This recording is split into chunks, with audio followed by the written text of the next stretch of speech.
자, 오늘 뭐 넥스트 거래까지 포함하면 삼성 SDI가 장중에 뭐 10%대까지 상승이 나왔다가 이렇게 또 하락하는 모습으로 거의 본절로 마감이 되었는데 30만 원 선을 일단 지키긴 했어요. 그리고 이게 넥스트 거래를 제외하고 이제 그냥 우리 본장 9시 시장하는 본장만 보면은 뭐 엄청 큰 변동성이 나왔던 것도 나왔던 것도 아니에요. 그러니까 최근에 뭐 넥스트 거래 이용해서 이 호가창이 얇을 때 잠시 상승을 만들어냈던 거, 이거는 약간 허수에 대한 상승이라고 보면 되겠고요.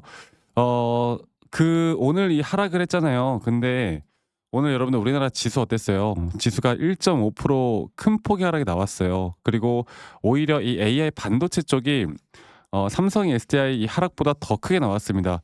자, 제가 최근에 여러분들에게 계속 말씀드리던 게, 일단 2차 전지 섹터가 언제쯤 올라올지를 우리가 정확하게 아는 게 중요한데, 이거는 분명 최근 지수가 좀 하락이 나와줬었고, 하락에 대한 조정이 나와줬었고, 여기에 대한 이제 수급들이 조금씩 재분배되는 시점이 가장 중요한데, 그게 과연 언제쯤 될 것이냐. 저는 이제 임박했다고 이야기를 했잖아요. 이게 점차 하락을 할 때도 오히려 반도체 쪽의 하락이 더 깊어질 때 그 하락에 대한 세기가 오히려 오늘 삼성 SDI도 마찬가지고요. 자, 볼게요. 에코프로도 볼게요. 에코프로는 오히려 3% 가까운 상승이 나왔어요. 오늘 지수가 1.5% 가까이 하락이 나왔는데, 그리고 뭐 여러 가지 또 많죠. 포스큐처엠도 볼까요? 퓨처엠도 오히려 본절로 하락 없이 끝났고, LNF도 마찬가지고. 네, 오늘 이렇게 강세를 보였거든요. 뭐 여러 가지가 이유가 있죠. 뭐 리튬 가격 상승이나 최근에 뭐 ESS 관련된, 또는 전고체 관련된, 또는 뭐 전해질 전해액 관련된 내용들이 계속 나오고 있는데, 그것보다는 이제 점차 우리가 이런 걸 느껴야 돼요. 그러니까 시장은 이제 점차 수급에 좀 재분배가 되고 있다, 저는 그렇게 보고 있습니다. 자, 그래서 오늘 뭐 이 흐름을 보면은, 오늘 물론 외인들의 매도가 있었습니다. 외인들의 매도가 있었는데, 오늘 외인들의 매도는 사실 지수가 이렇게 하락을 하게 되면요, 웬만하면 이 지수 추종에 대한 외인들의 매도세가 나올 수밖에 없기 때문에 외인들의 매도가 있었지만, 최근 2단계에서 기관들의, 특히나 이 기관들의 매수세가 상당히 또 나오는 모습들이 나오고 있거든요. 이런 것들도 우리가 좀 주목을 해 봐야 돼요. 네. 그만큼 강세를 보였다. 물론 넥스트 거래까지 포함해서 좀 아쉽긴 하지만, 우리가 생각하는 이 반등의 시작에 대한 흐름이 저는 이제 더 이상 꺾이지 않을 거라고 봅니다. 지수가 어느 정도 뭐 말도 안 되는 하락을 막 이렇게 보여주는 게 아니면, 어느 이 박스권 내에서의 상승과 조정들이 반복될 거라 보고요. 오히려 이렇게 올라가는 것보다 어느 정도 횡보를 해주는 모습이 2차 전지에겐 저는 더 좋은 모습이라고 봐요. 그리고 이 미증시 자체도 이제 12월, 네, 12월 FMC, 12월 FMC를 앞두고 나서 어떻게 됐어요, 여러분들? FMC를 앞두고 나서 금리 인하에 대한 기대감으로 또 상승이 좀 나와주고 있잖아요. 그리고 여기에 대한 변동성은 저는 계속될 거라 보고 있어요. 그리고 이런 변동성이 지속이 된다라는 건 우리에게, 그냥 변동성이라는 게 여러분들 상승과 조정이잖아. 근데 중요한 게 뭔지 아세요? 상승 추세에서 나오는 상승과 조정에 대한 변동성은 우리에게 무조건 기회장이에요, 기회장. 그리고 그 중심에 저는 아직 매번 영상을 좀 찍어 드리지만, 삼성이 SDI를 놓치고 가면 안 된다, 이 말씀을 항상 드리고 있습니다. 자, 그래서 제가 계속 여러분들께 말씀을 좀 드리고 싶은 부분은, 우리나라 증시는 지금 전반적으로 추세 자체는 다른 그 어떤 것보다 미증시를 따라가는 게 맞고, 이 미증시의 흐름이 계속 우리나라 증시의 흐름을 만들어가는 게 맞고, 또 이 미증시를 우리가 계속 봐야 되는 것도 맞고, 2차 전지 섹터라고 해서 2차 전지에 관련된 재료로서 올라가는 게 아닌, 전반적인 시장의 상방을 그려 나갈 때 이 수급의 재분배가 어떻게 형성이 되는지를 보고 우리가 판단을 해야 되고요. 이 차트적으로 다시 한 번 더 좀 보면, 제가 볼게요. 삼성 SDI. 제가 말씀드렸던 그 관점은, 정말 전혀 하나도 바뀐 게 없어요. 전혀 바뀐 게 없는 게, 우리는 지금 이 저점 바닥부터 이 하나의 상승 파동, 이 고점에 대한 대응까지 끌고 가기로 했잖아. 그리고 이 정확한 타점들 제가 나올 때 라이브 방송이나 제가 문자로도 알려드린다고 했잖아요.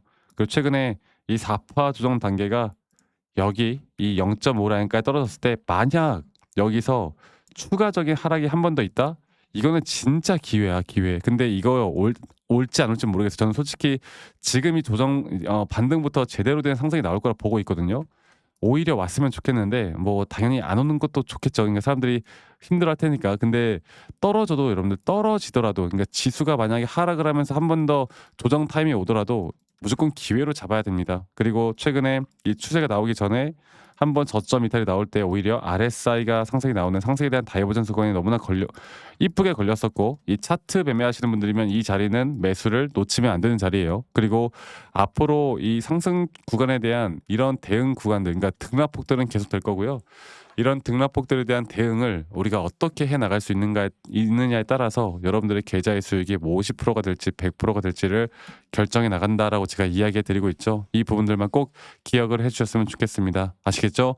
그래서 삼성 SDI에 대한 부분들은 앞으로도 제가 여러분들과 계속 같이 함께 나갈 거고, 이 라이브 방송을 진행을 하면서 여러분들께 타점들이 나올 때 다 공유를 좀 해 드릴 거고요. 영상을 계속 빠르게 찍어 드릴 거니까 영상 자주 시청해 주시길 바라겠고, 근데 이게 사실 이게 평일이고 다들 직장 다니시면서 자영업 하시거나 우리 주부님들이나 아니면은 뭐 그래도 바쁘잖아요. 근데 이런 영상을 또 매번 시청하기가 힘드신 분들이 있는 것 같아요. 그래서 제가 영상을 좀 찍기 전에 정말 중요한 타점들이 나올 때 여러분에게 다이렉트로 문자로 제가 정말 중요한 매수나 정말 중요한 매도에 대한 타점들이 나올 때 안내를 해 드릴 예정입니다. 아시겠죠? 자, 그 부분들은 지금 밑에 보이는 제 개인 번호로, 그 부분은 제 개인 번호로 삼성 SDI의 삼성, 네, 삼성 SDI의 삼성이라고만 저에게 문자 한 통 남기시면 된다. 이 말씀 한 번 더 좀 드리겠고요. 제가 남기신 분들 한 분도 빠짐없이 다 저장을 해 놓을 거예요. 저장을 해 놓을 거고 제가 일괄적으로 안내를 해 드릴 텐데, 가끔씩 저에게 아니 막 감사하다고 그 기프트콘이나 선물 같은 거 주시는 분도 있어요. 이게 매번 말씀드리지만 제가 이걸 받을 수가 없습니다. 아시겠죠? 대신 여러분들 구독 그리고 좋아요 한 번씩만 눌러 주시면 된다라는 거, 이것만 꼭 기억해 주시길 바라겠고, 삼성 SDI의 삼성이라고 남기시는 거 잊지 마시고 많이 꼭 참여하시길 바라겠고요. 그리고 제가 다시 한번 말씀드리고 싶은 부분은 아니 너가 그렇게 삼성 SDI 혹은 뭐 주식에 대한 타점을 잘 잡으면 혼자 하면 되는 거 아니냐 이렇게 말씀들 하시는데, 여러분 저는 혼자 너무나 잘하고 있고요. 저는 너무나 잘하고 있고, 그리고 이제 뭐 여러 가지가 있겠지만 저는 미증시나 이 시장에 대한 부분들을 항상 공부를 하고 있습니다. 그리고 이 시장에 대한 공부를 하다 보면요, 개별 종목에 대한 타점을 잡아 나가는 게 어렵지가 않아요. 아시겠죠? 그리고 이런 부분들을 앞으로도 여러분들과 같이 함께 해 나갈 거다. 이 말씀 한 번 더 좀 드리도록 하고, 저도 이 주린이 시절 정말 주식 초보 시절에 여러 가지 우여곡절이 많았고, 남들이 좋다고 하면 따라서 매수하고 남들이 나쁘다고 하면 따라서 매도하고 막 말도 안 되는 매매법으로 정말 많은 손실을 입고 빚도 많이 져봤는데, 제가 이런 것들을 이제 고쳐 나갈 수 있었던 건 첫 번째로 시장을 공부했던 거, 두 번째로 기술적인 나만의 기준과 원칙을 지켜 나갔던 거, 이게 저에게 가장 큰 부분이었어요. 앞으로도 여러분들과 함께 이런 부분들을 계속 같이 함께 나갈 거니까 많은 분들 꼭 참여하시길 바라겠고, 그리고 영상 말미에 우리가 어떤 식으로 매수 타점을 잡고 어떻게 매도 타점을 잡는지, 또 앞으로 어떠한 종목들을 어떻게 잡아 나갈지, 여기에 대해서도 한 번 더 이야기를 해 드리도록 하겠습니다. 여러분 영상 끝까지 꼭 시청해 주시길 바라겠고, 지금부터 제가 말씀드리는 내용들 정말 중요한 내용들이니까 꼭 참고해 보시길 바라겠습니다. 아시겠죠, 여러분들? 자, 제가 그 이제 매수나 매도에 대해서 우리가 기준이라는 걸 잡을 때 우리가 과연 하나오션을 좀 예를 들어서요. 이 하나오션에 대해서도 제가 저희 구독자분들과 또 저희 구독자 방에서도 계속 함께 또 같이 이끌어가는 너무나 좋은 종목인데, 제가 이거를 저점 바닥부터 어떻게 잡아왔었는지, 그리고 이 저점 바닥을 우리가 어떻게 판단을 하고 이 저점 바닥부터 끌고 오는 이런 흐름 안에서 우리가 이제 또 개미굴이다 불리는 구간들, 또 이런 기준과 원칙에 대해서 어떻게 봐야 되는지를 한 번 더 좀 말씀을 드리도록 하겠습니다. 사실 제가 2024년도 10월 달에 나왔던 이 저점도 그렇고요. 2013년도 11월 달에 나왔던 여기가 중요했었는데, 여기서 주가가 반등이 나왔다가 한 번 더 주가를 떨어뜨리는, 특히나 이런 저점을 이탈하게 되면은 개인 투자자분들은 이런 저점 이탈 구간에서 다들 흔들릴 수밖에 없습니다. 자, 그런데 우리가 중요하게 봐야 되는 건 이런 저점 이탈이 어떤 타점에서는 분명 정말 마지막 매수에 대한 시그널일 수 있다. 이걸 알아야 되는데요.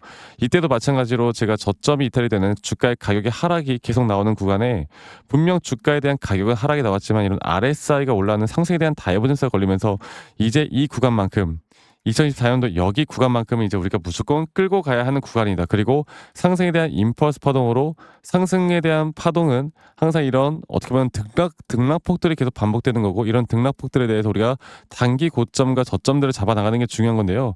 지금 하나오션 같은 경우도 분명 고점 뒤에 조정, 고점 뒤에 조정, 앞으로 이런 것들이 계속 반복되면서 흘러갈 겁니다. 자, 그리고 또 제가 이전에 이 휴림 로봇이라는 종목을 좀 보면서 말씀드렸었는데, 휴림 로봇 또한 이게 10월 23일이에요. 2024년도 10월 23일. 2024년도 10월 23일에도 주가가 횡보를 하다가 한 번 더 저점 이탈이 나오는 구간에서 볼게요. 주가의 가격은 하락했지만 이런 RSI 저점이 올라오는 상승에 대한 다이버전스가 나온 이후로 여기부터 어떻게 되어 가고 있습니까? 추세를 따라서 계속 등락폭은 정말 크게 나오지만 이 추세를 깨지 않는 선에서 주가는 급등이 나오죠. 우리가 이런 것들을 저점 매수를 내가 어떻게 해야 될까를 알아가는 게 정말 중요해요. 그리고 제가 이 휴림 로봇에 대해서 다시 한번 이야기를 드려보자면, 이게 조정 구간들이 계속 크게 나오잖아. 그러니까 조정 구간이 우리가 주가를 막 상승 구간으로 만들어 준다 하더라도 이런 구간에 대한 저점이, 확실한 매수에 대한 저점이 나온 뒤에 하나의 임펄스 파동 또 조정, 이렇게 또 큰 하나의 임펄스 파동이 이렇게 있는데, 이 작은 파동 안에서도 고점과 조정, 고점과 조정 이런 것들이 반복된단 말이죠. 그리고 이거를 아마 많은 분들이 이렇게 생각할 거예요. 자, 제가 예시를 들어서 여러분들께 좀 말씀을 드려보자면, 이런 저점 바닥이 나왔어. 지금 여기서부터 지금 볼게요. 자, 지금 여기서부터 만약에 예시를 들어서 이런 식으로 저점 이탈이 나왔어. 그래서 내가 이 시그널을 보고 매수를 했어. 그 다음에 다시 한번 상승은 임펄스 파동으로 이렇게 쭉쭉쭉 올라가 주고 있고, 이 임펄스 파동에 대한 단기 고점들, 그리고 또 임펄스 파동이 끝난 뒤에 단기 조정들, 또 그렇게 끝난 뒤에 또다시 올라가는 흐름들, 이런 것들이 당장 지금에야 뭐 올라가니까 당연히 그렇게 말을 할 수 있겠다 말을 하지만, 이런 것들이 분명 눈에 보이는 그런 실력들이 있어야 됩니다. 그리고 이런 조정 구간들이 어느 정도 고점 대비 저점을 이어봤을 때 어느 구간에서 다시 한번 확률이 높은 확률로 반등이 나올 자리가 나오는지, 또 이런 것들을 매일매일 좀 체크를 하면서 우리가 잡아 나갈 만한 종목들이 또 뭐가 있을지. 결론적으로는 지금 휴림 로봇 같은 경우는 이런 식의 흐름들이 계속 반복이 되면서 여러분들, 우리가 이렇게 잘 끌고 오고 있었고, 저는 휴림 로봇 또한 아직 오파 고점 단계가 안 나왔다 봐요. 근데 중요한 게 뭐다?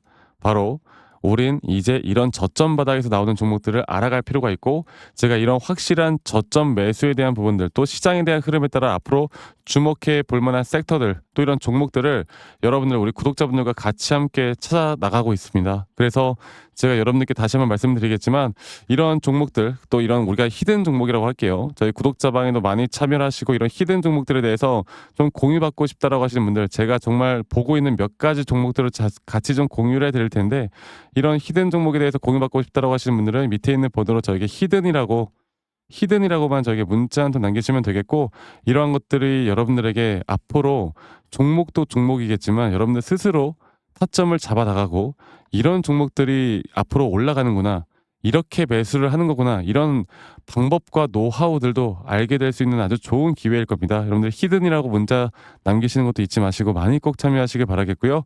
제가 앞으로 이런 좋은 내용들과 좋은 타점들, 또 좋은 영상으로 항상 여러분들과 같이 함께 해 나갈 테니까 제 영상도 많이 시청해 주시고 구독, 좋아요도 한 번씩만 눌러주시고요.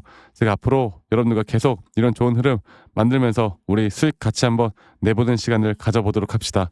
아시겠죠, 여러분들?